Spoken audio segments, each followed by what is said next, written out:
Aujourd'hui, je vais vous présenter une réinterprétation du design du Spyderco Delica en utilisant un mécanisme et des matériaux plus modernes. Un couteau qui est à mon sens l'un des meilleurs couteaux de poche de Spyderco, le Mantra 3. Donc bonjour à tous et bienvenue pour une nouvelle présentation sur la chaîne. Aujourd'hui, comme annoncé la semaine dernière, une vidéo sur le Spyderco Mantra 3. Un couteau que j'aime tout particulièrement et qui, comme son nom le suggère, c'est la troisième version du Mantra. Je possède d'ailleurs sa version numéro 1 qui reprend la même forme de lame et même forme de manche, mais en utilisant du titane et du CPM M4. Je vais pas forcément parler de ce couteau aujourd'hui parce qu'il est quasi impossible à trouver aujourd'hui. Je vais plutôt me concentrer sur le Mantra 3 qui a été récemment arrêté de production. Et donc si c'est un couteau qui vous intéresse, c'est le moment ou jamais de vous le procurer. Dans cette vidéo, je vais faire une rapide présentation de Spyderco Taichung, donc la firme taïwanaise de Spyderco. Je vais ensuite vous présenter les caractéristiques et spécificités de ce modèle. Je vais vous le comparer avec le Spyderco Delica, parce que selon moi, ça a du sens de comparer ces deux couteaux qui partagent beaucoup de points de design, mais pas forcément le même objectif d'utilisation. Je vais vous parler de ses qualités et de ses défauts, comme d'habitude, avant de conclure. Donc je vais essayer de ne pas perdre trop de temps à faire une présentation générale de la marque Spyderco. Si ça vous intéresse, je vous invite à voir ma vidéo sur le Endura, qui va s'afficher normalement juste ici ou alors en description de la vidéo. Je vais me concentrer juste sur la filiale taïwanaise de Spyderco, qui donc fabrique ses couteaux, comme c'est marqué ici, à Taichung. L'idée de cette usine à Taïwan, c'est de se concentrer sur les couteaux haut de gamme et qui ont certaines caractéristiques spécifiques, typiquement l'emploi de flippers, de roulements à billes ou alors de titane globalement. C'est principalement là-bas que se concentrent ces différentes caractéristiques. Et c'est là-bas qu'on va retrouver des couteaux qui vont être très haut de gamme, par exemple le Drunken, le Nirvana ou alors le Paysan. Voilà, trois couteaux magnifiques et quelques couteaux plus abordables. Donc c'est le cas de ce Mantra, même si son prix a pas mal gonflé ces dernières années. On a aussi l'excellent modèle Chaparral, donc ici en version carbone. Un excellent petit couteau dont il faudra que je vous parle à l'occasion. Parlons sans perdre trop de temps des caractéristiques de ce couteau. Donc c'est pour moi la taille d'un couteau de poche puisqu'on a une longueur totale de 18,4 cm pour une taille de lame de 8,2 cm. C'est un bon ratio taille de lame, taille de manche chez Spyderco. D'habitude on est un peu plus déséquilibré. L'épaisseur de ce couteau c'est 3 mm, mais au vu de la très haute hauteur de lame, c'est une épaisseur qui se justifie plus ou moins. Le couteau est relativement léger pour seulement 82 grammes et équipé d'un acier CPM S30V. Donc comme j'ai dit en introduction, ce couteau n'est plus en production. Donc si vous intéresse, je vous conseille de vous dépêcher, d'autant que les prix ont déjà commencé à pas mal exploser. Alors il y a beaucoup de choses à dire sur ce couteau, donc je vais sûrement oublier des choses pour être honnête. Déjà, un petit fun fact, c'est l'un des premiers Spyderco à être équipé à la fois d'un flipper et du très fameux Compression Lock qu'on a retrouvé sur notamment le Paramilitary 2 et le Para 3. Et donc c'est une combinaison qui rend le couteau extrêmement fun à utiliser. L'idée derrière les couteaux Mantra, c'est de reprendre le manche, voilà, du Spyderco Delica. On retrouve exactement le même type de manche, mais avec des matériaux et une construction qui va être plus modernisée.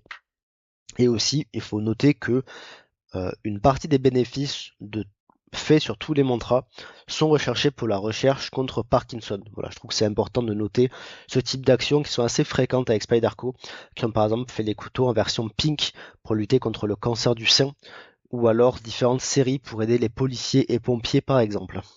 Donc ce couteau, j'ai bien sûr vous le comparer avec le Delica et le Bug Out en termes de taille pour vous situer le couteau. Donc comme vous pouvez le voir, il est plus proche du Bug Out en termes de dimension que du Delica. Parce que le Delica, il a ce fâcheux défaut d'avoir une taille de lame qui est très petite par rapport à sa taille de manche. Le Bug Out, quant à lui, est plutôt connu pour avoir un très beau ratio entre sa taille de lame et sa taille de manche.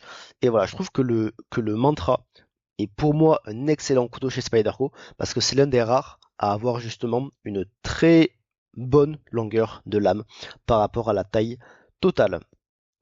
je vais maintenant me permettre de faire un petit focus sur les comparaisons avec le Delica, car comme vous pouvez le voir ici, on retrouve exactement la même structure de manche. Alors bien sûr, les matériaux vont différer, et aussi on a quelques subtilités. Alors je vais pas parler de la lame, puisqu'on voit à l'œil que même si elles ont la même forme euh, typique de chez Spyderco, on n'a pas du tout la même hauteur de lame.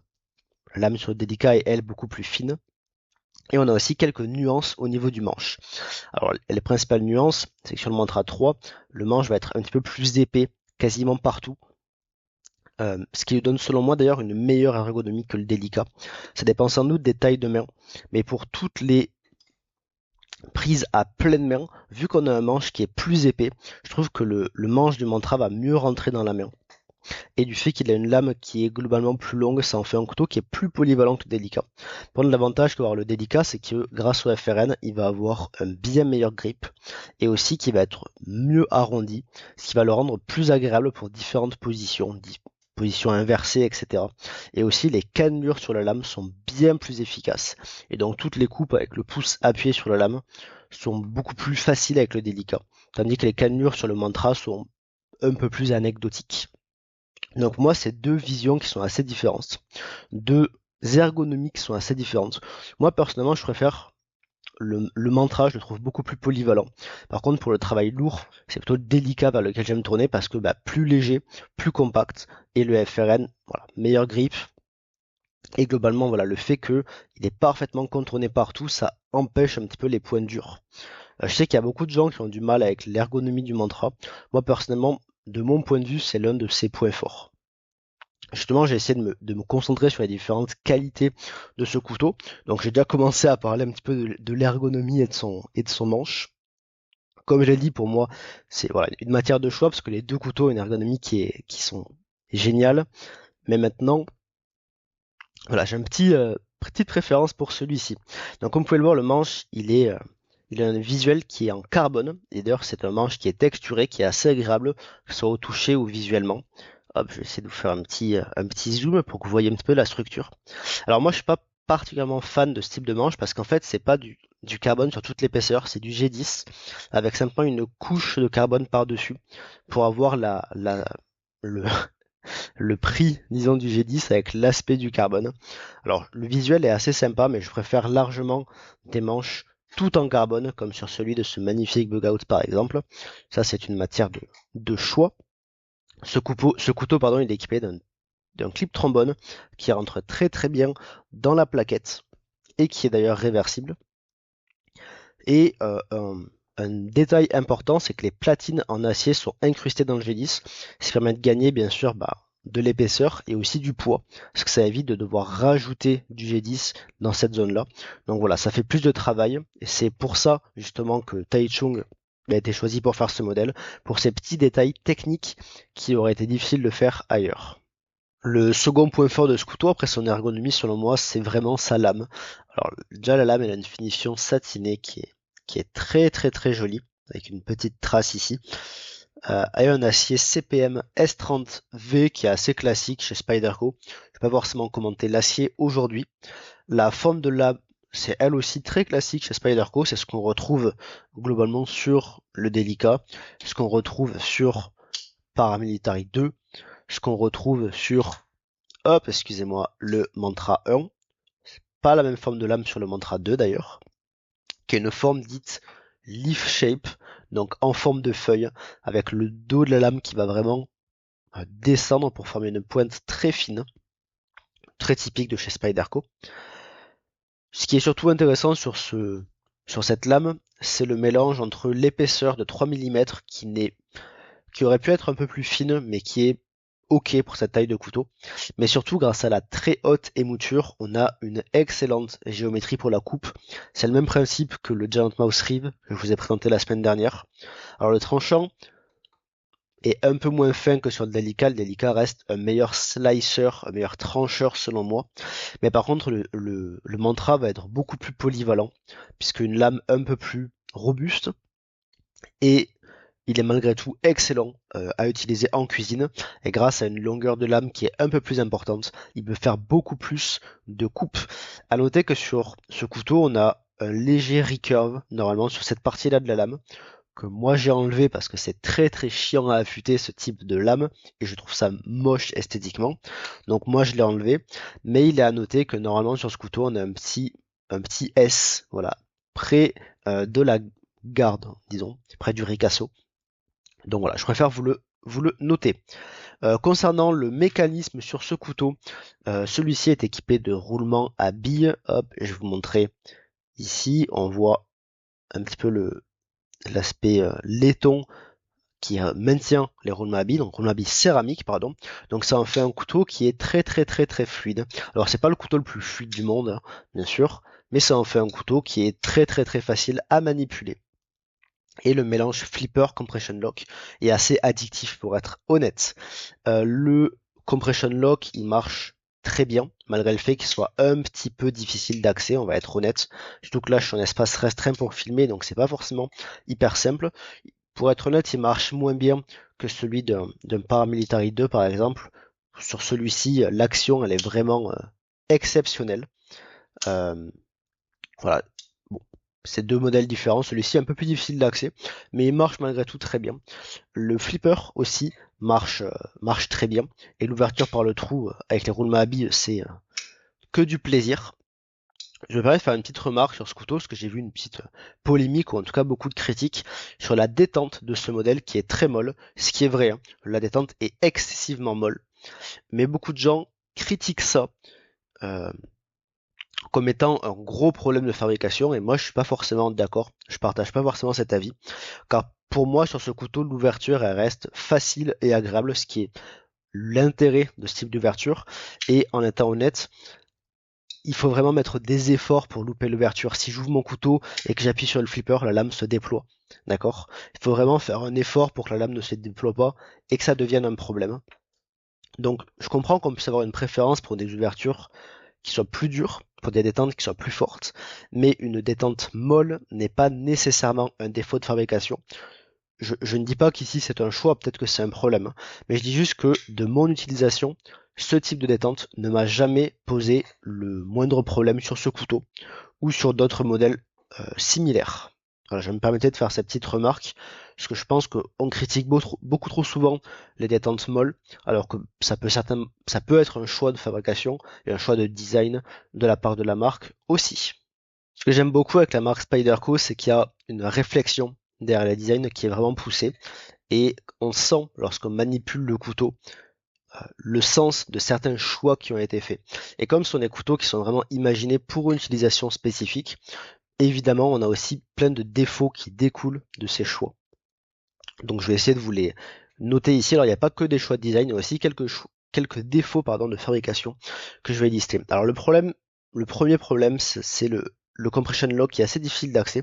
Donc on voit que moi par exemple j'ai des petites mains et si je mets mon doigt là-dessus, vous voyez qu'on a que le bout du doigt qui permet d'accéder au lock et du coup ça le rend assez difficile à utiliser, d'autant que le flipper passe sur le chemin du lock, vous voyez.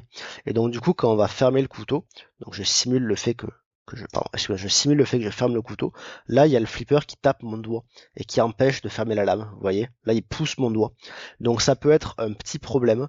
Donc en général moi j'ai pris l'habitude d'appuyer sur la partie inférieure du lock, donc de rendre encore plus difficile la fermeture du couteau. C'est pas un très très gros défaut. Ce qui est plus problématique c'est qu'on voit ici un petit truc qui brille, qui est le tranchant du couteau. Donc là, vous voyez que là, je frotte mon doigt sur le tranchant du couteau, alors que j'ai enlevé beaucoup de matière à cet endroit-là. Donc ça, c'est un des principales critiques sur le couteau qui est parfaitement justifié. On a le tranchant qui dépasse, donc au niveau sécurité, c'est pas excellent. Alors moi, j'ai jamais eu aucun problème, je préfère le noter, mais ça reste, voilà, le mécanisme. Il y a un petit problème de design, je pense, là-dessus pour le coup, qui n'est pas lié à un choix, que ce soit la taille du lock ou le tranchant qui dépasse, c'est réellement un problème, puisque évidemment sur un Paramilitary 2, on n'a pas du tout ce type de problème. Le tranchant il est très très très très loin, et le lock est beaucoup plus facile d'accès. Concernant le manche, pour être honnête, je suis pas hyper fan de ce mélange carbone G10. D'un point de vue esthétique, comme j'ai dit, je préfère largement un manche tout en titane. Et pourtant, voilà, Taichung, ils sont assez fans de ce type de manche. Donc, comme on peut le voir ici avec le modèle Chaparral, ou alors avec le modèle Gale Bradley, qui ont ce même type de manche. Ça fait un petit peu artificiel. J'aurais peut-être préféré un manche en G10 texturé, pourquoi pas, ou alors un manche en carbone pour un prix un peu plus élevé peut-être. Voilà, juste d'un point de vue design, je ne suis pas hyper fan. Bon, ça m'a pas empêché d'acheter 3 couteaux comme ça, donc c'est que ça doit pas être un si gros défaut que ça. Mais voilà, je pense que je suis pas le seul. Donc c'est important de noter que le manche n'est pas en full carbone, c'est du G10 avec du carbone par-dessus. Je me permets de conclure directement sans faire de cut. C'est l'un des couteaux Spyderco que je porte le plus parce qu'on a à la fois un couteau qui va être petit, léger et compact, mais qui a à la fois une lame qui est extrêmement polyvalente et extrêmement efficace.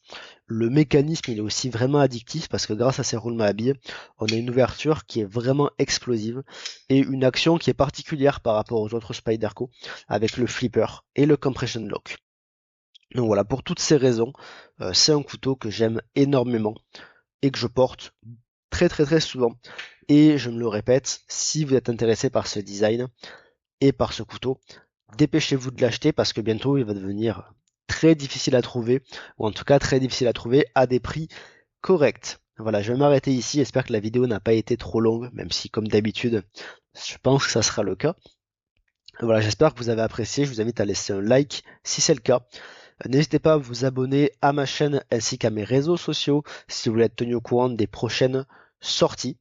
Euh, N'hésitez surtout pas à laisser un commentaire pour me donner votre avis sur ce couteau ou me donner des conseils, recommandations, critiques sur mes présentations. Ça sera avec plaisir que j'essaierai d'en tenir compte. Ou simplement, n'hésitez pas à laisser un commentaire pour discuter de coutellerie. C'est aussi le but de cette chaîne. Je me permets de vous dire qu'il n'y aura pas de vidéo la semaine prochaine parce que je suis en vacances. Donc on se retrouve dans 2 semaines. Je vous remercie encore une fois de m'avoir écouté et au revoir.